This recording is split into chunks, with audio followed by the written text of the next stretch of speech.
Yeah.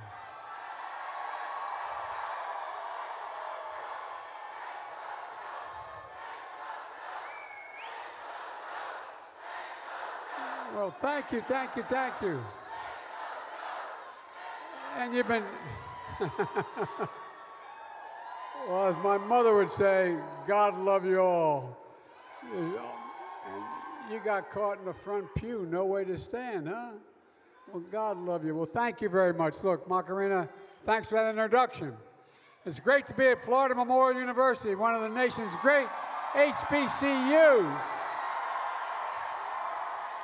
I'm a big fan of HBCUs. I got my start at one of those other HBCUs, Delaware State University. Okay, that's pretty good, man. Anyway. Anyway, look. You know, talking to students about my administration's plan to provide student loan relief for working and middle-class folks. Talking about my historic commitment to HBCUs that included $5.8 billion in investment in HBCUs. But let me tell you, one of the great ways to honor HBCU's legacy is to vote, vote, vote. Look, you can do it. I'm telling you, you can make the difference. Last time I was in Florida was almost a month ago, just after Hurricane Ian hit. We surveyed the damage on the ground in Fort Myers and the surrounding community areas by helicopter. The damage and destruction was historic and horrific. It was almost unimaginable. And I said then, it's going to take not weeks and months, but years to fully recover and rebuild. But I gave the people of Florida my commitment to this country's commitment that you will not go through this alone. We ain't going home. My administration has been following through on those commitments to get the people of Florida what they need as fast as we can and help you rebuild. So far, $1.7 billion in assistance has gone to this state. We've set up 23 disaster recovery centers where survivors can register for help, and FEMA has performed over 180,000 home inspections. The U.S. Small Business Administration has approved another $460 million for low-interest loans to business owners, renters, and homeowners. And like I said, this is just the beginning of our effort. We'll be with you every step of the way. We're not going home. Folks, it's great to be with the next governor of Florida, Charlie Crist. And great to be the next U.S. Senator, Val Demmings. I know them both really well. Charlie's a guy you know and trust. He's always working with you, fighting for working families like yours. He was a great governor before, and they make him even greater governor again because of who he's going to be replacing. Folks, whether it's building an economy that works for everyone or keeping communities safe and protection to the right to choose, Chief Val Demmings, she's the real deal. Defined by one word, commitment. Commitment. She does what she says. And folks, she's fighting for seniors to protect their Social Security and Medicare. She literally put her life on the line to serve and protect the people of this state. And when it comes to public safety, she knows what it takes. Folks, imagine Chief Demmings on the beat in the United States Senate. I can hardly wait. I can hardly wait. They ain't seen nothing yet. They haven't seen nothing yet. Oh, man, you got a hell of a delegation. And folks, we need to elect Charlie and Val, and we need to elect Democrats up and down the ballot, including your outstanding members of Congress, Debbie and Frederica and Sheila. If we do that, Florida's not going to be only a better place, so will America be. Look, on a very serious note, that's why we're all here. That's why we're all here. 7 days. 7 days until the most important election in our lifetime. You've heard me say it before, we're at an inflection point in history. It comes about every 5 or 6 generations. So much has changed in America and around the world that the decisions we make, the decisions you make over the next 2 to 3 years are going to determine the fate of this country, not a joke, for the next decade to 2 decades. There's a lot at stake, but so much opportunity. Put the paper down. I'm not coming and getting it, okay? All right? She's holding up a paper for you. She wants to send me a letter here. Well, look, let's be real clear about one important thing. This election is not a referendum. It's a choice. It's a choice between 2 vastly different visions for America. I've said from the beginning that my objective when I ran was to build an economy from the bottom up and the middle out, an economy that rewards work, not just wealth, an economy that works for everybody, so poor folks have a chance, middle class does better, and if they do that, the wealthy will still do very well. It's a fundamental shift in work. That's what's working now. Compared to the mega I call them, trickle-down economics that the Republicans offer these days. Folks, this ain't your father's Republican Party. This is a different breed of cat. Just look at the facts.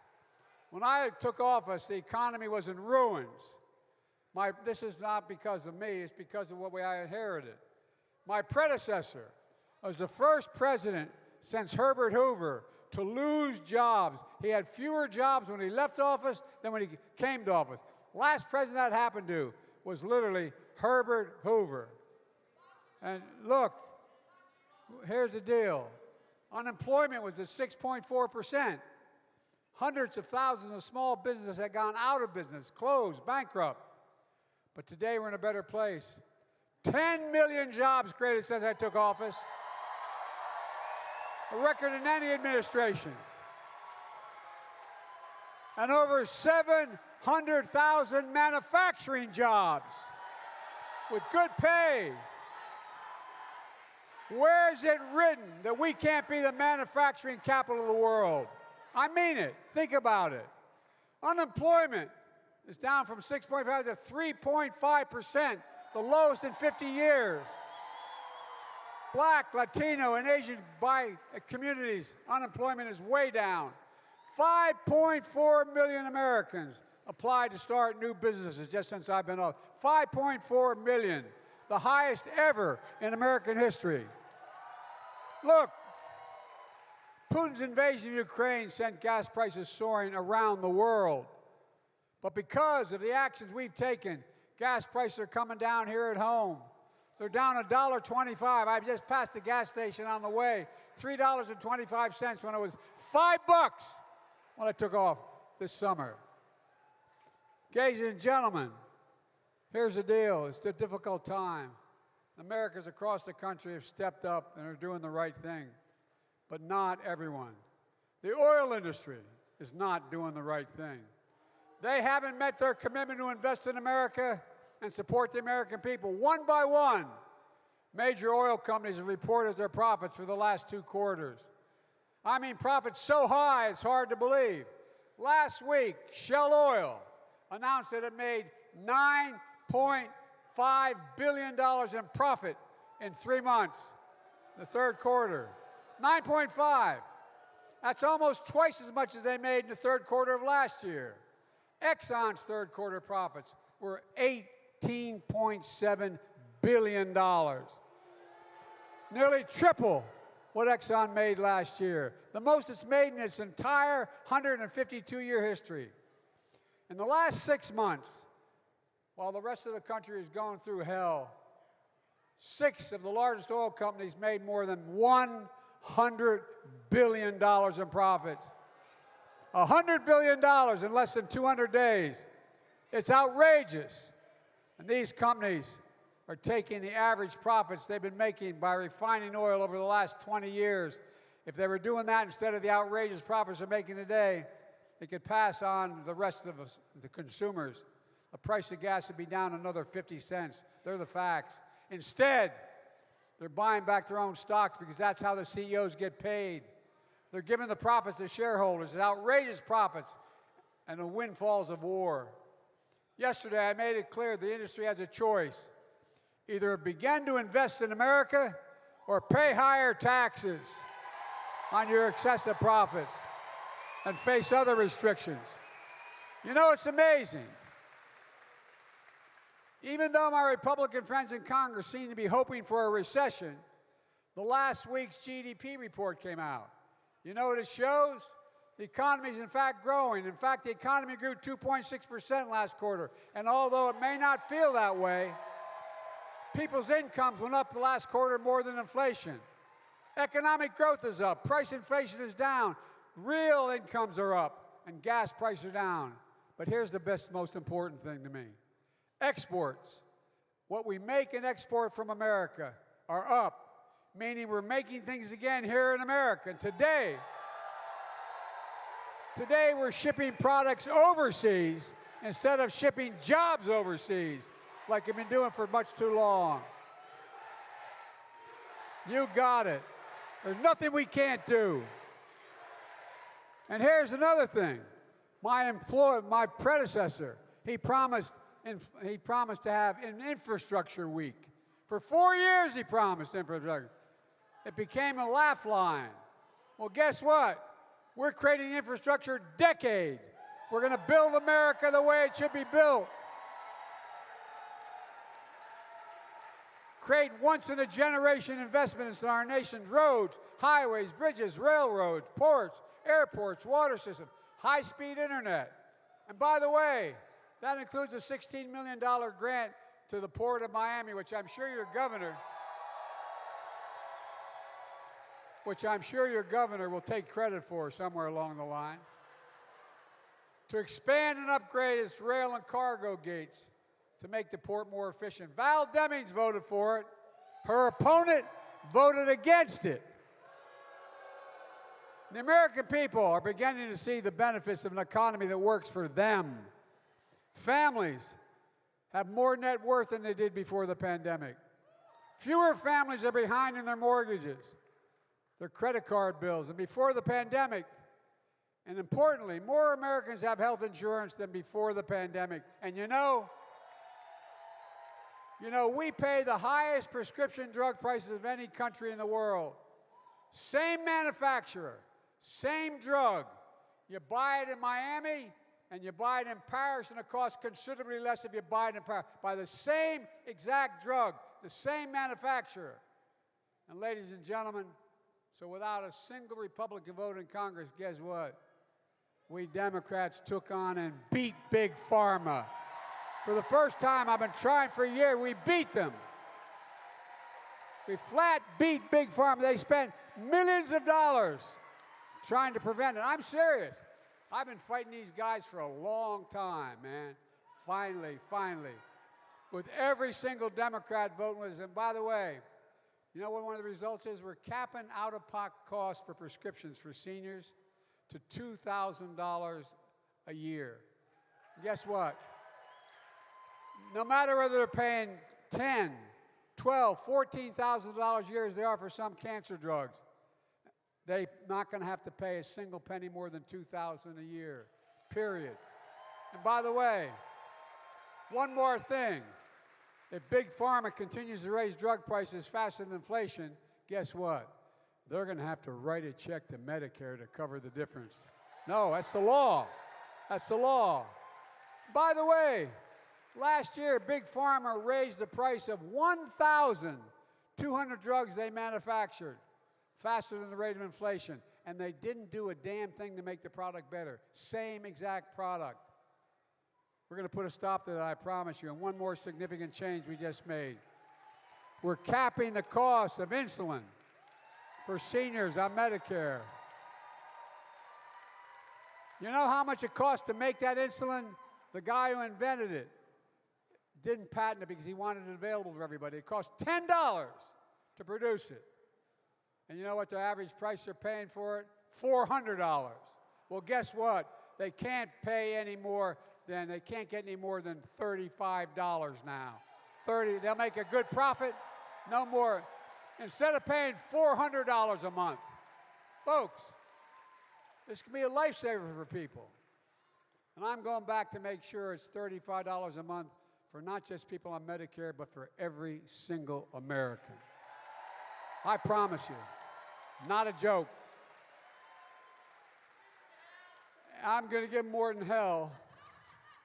And on top of these actions, earlier this month, we lowered the cost of hearing aids. You know what? We made them available over the counter.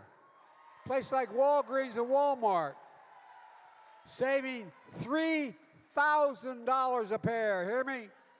For millions of Americans with hearing loss. If I don't stop talking so loud, you're all going to have hearing loss. And on top of that, I'm going to do away with hidden, unfair fees known as junk fees, like surprise banking overdraft. You overdraft and you get another bill for $35. No more.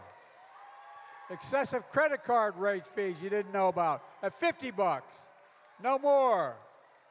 And the Department of Transportation is working on rules to require airlines and travel sites to disclose all their fees up front. So when you're booking travel for the holidays, you know what extra amount you're going to have to pay for things like sitting next to your kid, or checking a bag, or changing your ticket, or even if you can change your ticket without additional cost. Folks, these add up. These are big numbers for people, and they don't know it's even coming. While Republicans want to pass tax breaks for the wealthy in corporate America, we're passing tax credits to help the American people weatherize their homes. For real. To buy energy-efficient appliances, get a tax credit. Put solar panels on your home. Help you buy an electric vehicle. Weatherize your home. Things that they say will save the average family another $500 a year and help save the environment. And one of these things I promised to do, because I understand the high cost of college, I took action to ease the burden of student debt for millions of working and middle-class Americans. Over 90% who learn less than 75 grand, they're now giving up $20,000 of relief on student debt. 10 for most folks, another 10 if you had a Pell Grant. It's a game changer. I had to borrow to get to college. I had to work through college like my sons and daughters did. What have Republicans done about this? Well, guess what? They moaned and groaned about it. And they challenged it in court, which they're going to lose. And I'm not going to apologize for 1 second for helping working and middle-class families recover and reduce their student debt so we can be efficient to buy a home, start a business, and so much more. And by the way, I usually don't do this, but take a look who's complaining.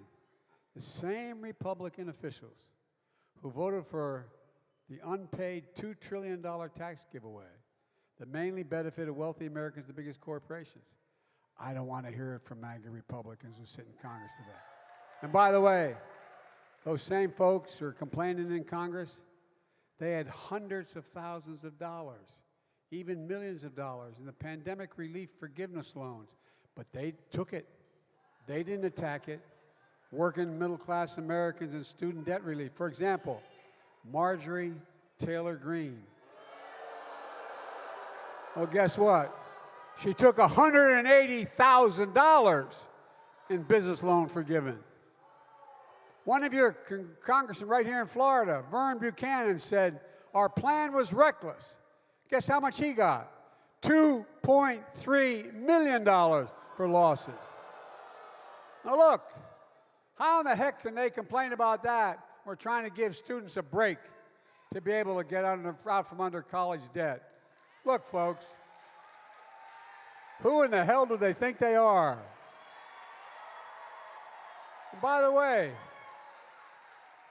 I already heard from my colleagues today how Republicans want to make permanent the Dobbs decision, denying a woman the right to choose. But I got news for them. We're going to elect a couple more U.S. senators or Democrats. And we're going to codify Roe v. Wade and a woman's right to choose. Fact. And by the way, if somehow they were able to pass this, I will veto it. The Republicans. Look, you know, you can hear from Republicans, my God, that big spending Democrat Biden, man, he's taking us in debt. Well, guess what? I reduced the federal deficit this year by $1,400,000,000,000. $1,400,000,000,000. The most in all American history. No one's ever reduced the debt that much. We cut the federal debt in half. And by the way, last year, I reduced the deficit by $350 billion. Well, I don't want to hear it. I don't want to hear it. You're going to look, and we're going to go further, reduce the deficit over the next decade by another $250 billion. A big part of that is because corporations are finally having to pay a minimum tax. Oh, and we're hurting them. 15%. You pay more than 15%. But guess what? One more thing. On our watch, for the first time in 10 years, seniors are getting the biggest increase in Social Security checks, period. Their checks are going to go up, and their Medicare premiums are going to go down at the same time. And I promise you, I'll protect Social Security. I'll protect Medicare. I'll protect you. And all of this is in stark contrast to the stated Republican agenda. They're all after what Charlie and Val, what their opponents are, just the exact opposite of what they're for. And by the way, if I can note for just a second, I made a promise to you that I'd make my administration and the cabinet look like America. I have more African Americans, more Hispanic Americans, more women than men. More women than men in my cabinet. Not a joke. And guess what? I promised you I'd have a black woman on the Supreme Court. She's on the Supreme Court.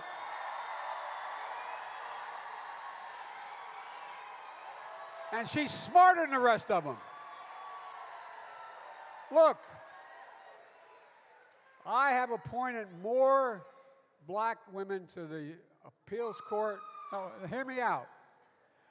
More black women to the appeals court of the federal courts than every other president combined in American history. It's about time. It's about time. And folks, it goes across the board. For Hispanic Americans, Asian Pacific Islanders, oh, look, we have to have, and I've been arguing this for a long time, we have to have my administration and this government look like America. Look like America.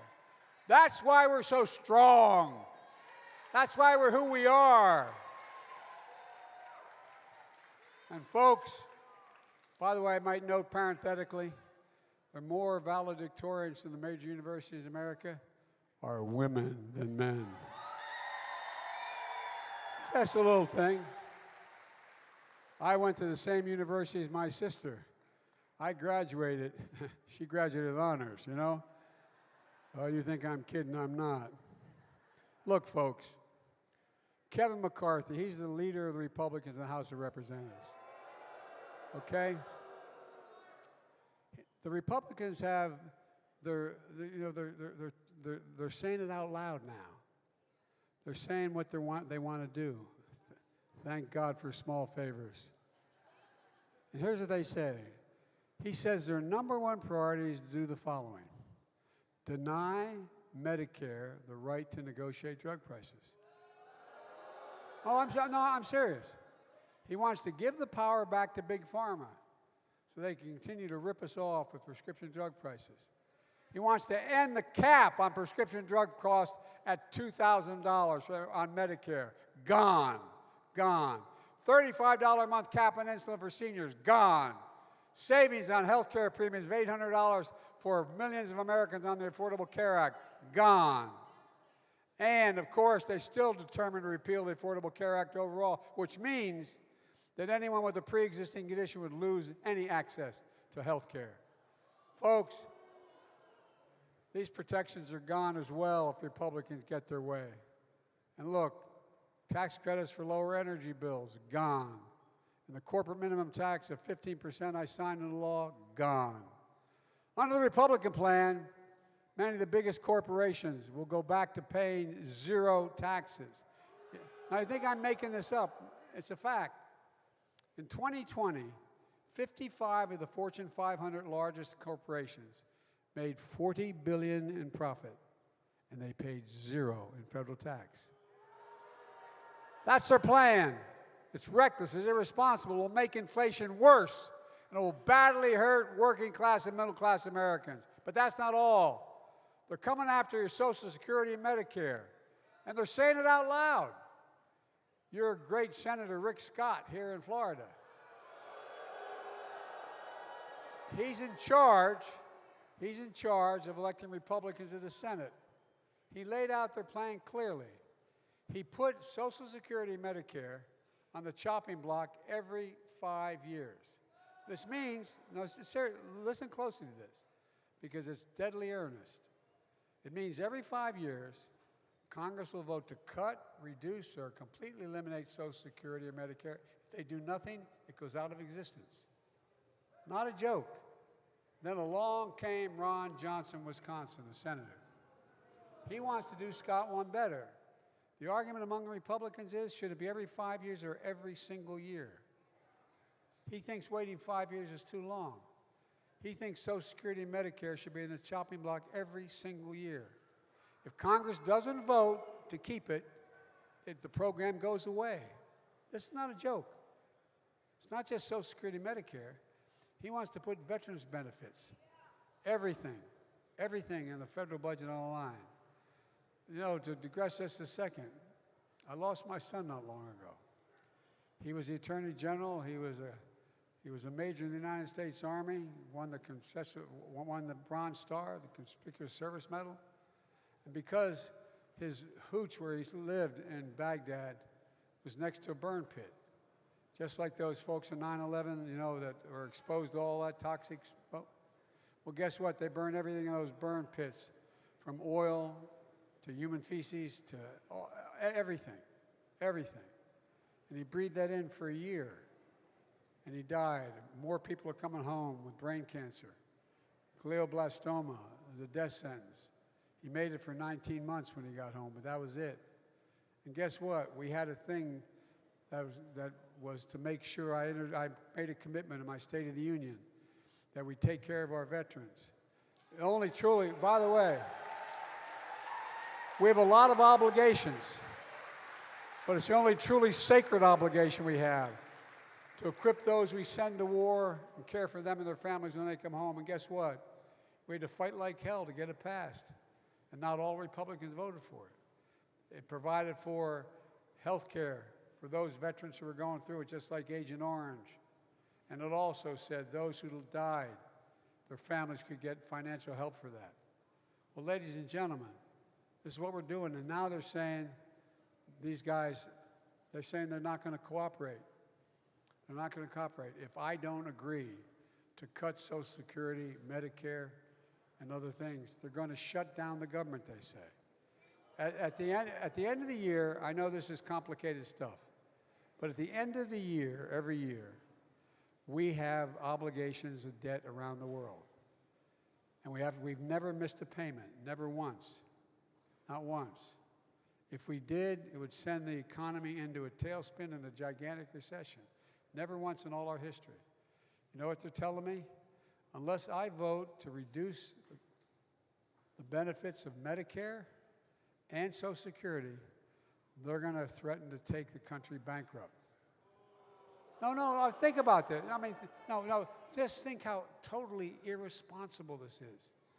The last time that happened, remember, McConnell tried to do it when Barack was president. I was vice president. I negotiated with him until late the New Year's Eve day, late that day, before we got to a place where he finally gave in, and we didn't renege on the debt. But guess what happened? We came so close. Remember, they reduced our standing, reduced our credit standing in the world, and we had real problems. Even just the threat makes the rest of the world look at us like, what in God's name is that country doing? So, folks, they're being completely, thoroughly, totally irresponsible. And here's the deal. Nothing will create more chaos and more damage to the American economy than this. And folks, but their extremism isn't limited to social programs in the economy. They're coming after your right to vote and who can get to count the vote. No, for real. You got 350 so election deniers on the ballot, on the Republican ticket. No, this is really deadly earnest, man. Democracy is on the ballot this year, along with your right to choose and the right to privacy. The bottom line is this. If Republicans gain control of the Congress and pass a nationwide ban on abortion, I'll veto it. But if Val Demmings and more Senate Democrats get elected to keep control of the Senate and the House, we're going to codify Roe v. Wade in January. Make it the law of the land. Look, let me close with this. You've been a very patient audience, especially standing there all this time. It's been a rough 4 or 5 years for hardworking Americans. For a lot of families, things are still tough. When things like this happened when I was growing up, we weren't poor. My dad, his greatest regret, he didn't have a college education. But he was a sophisticated man who read well, and he was really informed. But we lived in a 3-bedroom home with a split-level home and a new development with 4 kids and a grandpop and mom and dad. So it wasn't, but when prices went up, it affected us. We had discussions at the kitchen table. I mean, for real. Weren't poor, but we knew what it was like. By the way, I was talking with one of my colleagues here today, and when they came out, I got a phone call from my wife when she was up trying to help Patrick Leahy way back years ago, campaigning. Or I was up doing that call for her, and she's a teacher. So I called her early in the morning, like when you husbands and wives are away, you call your family. And I called and said, how things going? She said, fine. Knew someone. She said, did you read today's paper? And I said, they don't get the Wilmington News Journal up here in Burlington, Vermont, honey. She said, headline, top of the fold, Biden, poorest man in Congress. Is that true? I said, I don't know what the hell, but I was all those years. But I had a good salary. I was still making more than most people because I had a senator's salary. I didn't think you were supposed to make money when you're in the Senate. I thought you were just supposed to take a salary. But folks, so like many of you, I come from a normal middle-class family. And guess what? We know what it's like when hard times hit. We get it. We get it. And right now, think about it. Look what we're doing on education for our kids. One of the reasons I came up with that $5.6 billion for HBCUs is we got to make sure they have the same laboratories, the same research capacities as everybody else has. Because they can do anything anybody else can do. They just don't have. And folks, one of the reasons why we led the world for so long, we were the first nation in the world to provide universal education, grades 1 through 12. Well, if anybody think if we were doing it for the first time now in the 21st century, going into the 20th, from the 20th century going into the second quarter of the 21st century, that we'd say 12 years is enough? Think 12 years is enough going into 20, 30, 40, 50? I don't think so. That's why we should have free early education at age 3. And that's why we should have 2 years of community college free. It makes us, these things make us stronger. So look, folks, there are bright spots where America is reasserting itself. We've made enormous progress in just 20 months. We have so much more to do. Everything is at stake in just 7 days, God willing, for the state and this country that we love. So I call on Democrats and mainstream Republicans and independents to come together. We can meet the moment together. I truly believe we're just getting started. I've never been more optimistic about America's future than today. We just have to remember who we are. We're the United States of America. And there's nothing beyond our capacity. So vote. Get out to vote and win. Vote, vote, vote. May God bless you and may God protect our troops. God love you all. I mean it. Let's go. Let's do it. No excuses. Thank you.